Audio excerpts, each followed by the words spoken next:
Cara, deixa eu te contar uma história que aconteceu com uma prima minha, a Larissa, uns 2 anos atrás. Ela morava num bairro bem tranquilo aqui de Sorocaba, sabe?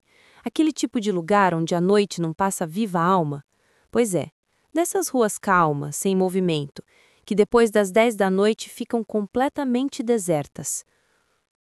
Numa terça-feira à noite, uma amiga dela, a Camila, estava lá na casa dela para ver uns filmes. Ficaram papeando, rindo, vendo besteira, até que deu mais ou menos umas 11 da noite e a Camila disse que precisava ir embora porque no dia seguinte as duas tinham que trabalhar cedo.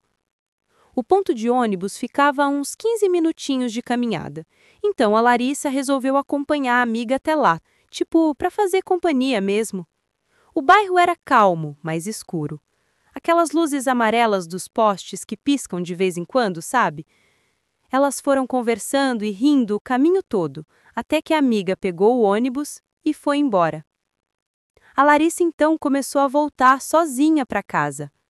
A rua estava um silêncio total, só dava para ouvir os passos dela no asfalto e o barulho de uns grilos ao longe. Foi aí que ela percebeu um homem do outro lado da rua, uns 30 metros para frente.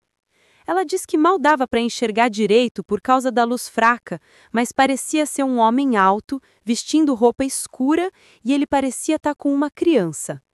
Ela não chegou a ver a criança, mas o cara fazia aqueles sons de quem fala com o bebê, tipo, cadê o neném? Essas coisas. Então ela imaginou que devia ter uma criança ali mesmo. Mas aí veio estranho. O cara começou a andar em círculos.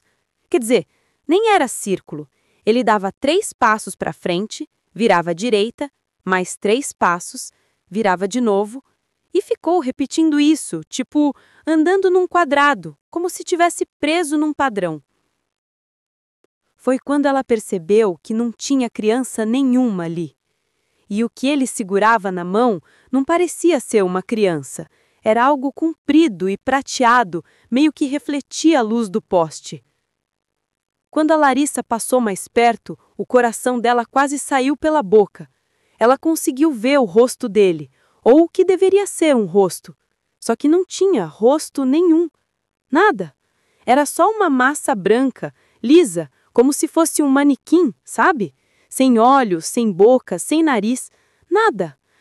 Ela disse que ficou paralisada de medo, completamente travada, sem saber se corria ou se fingia que não tinha visto. E foi nesse momento que um carro saiu de uma garagem ali perto. O barulho do motor fez o homem, ou aquela coisa, virar a cabeça na direção dela, devagar. Aí sim ela correu. Saiu disparada, sem olhar para trás nem um segundo até chegar em casa. Trancou todas as portas, todas as janelas, ficou olhando pela cortina tremendo, mas não viu mais nada. Alguns meses depois ela acabou se mudando, não por causa disso, mas sempre que lembra, ela fica arrepiada. Diz que tenta achar uma explicação lógica, talvez fosse uma fantasia, uma ilusão, sei lá. Mas no fundo, até hoje, ela jura, aquele homem não era uma pessoa normal.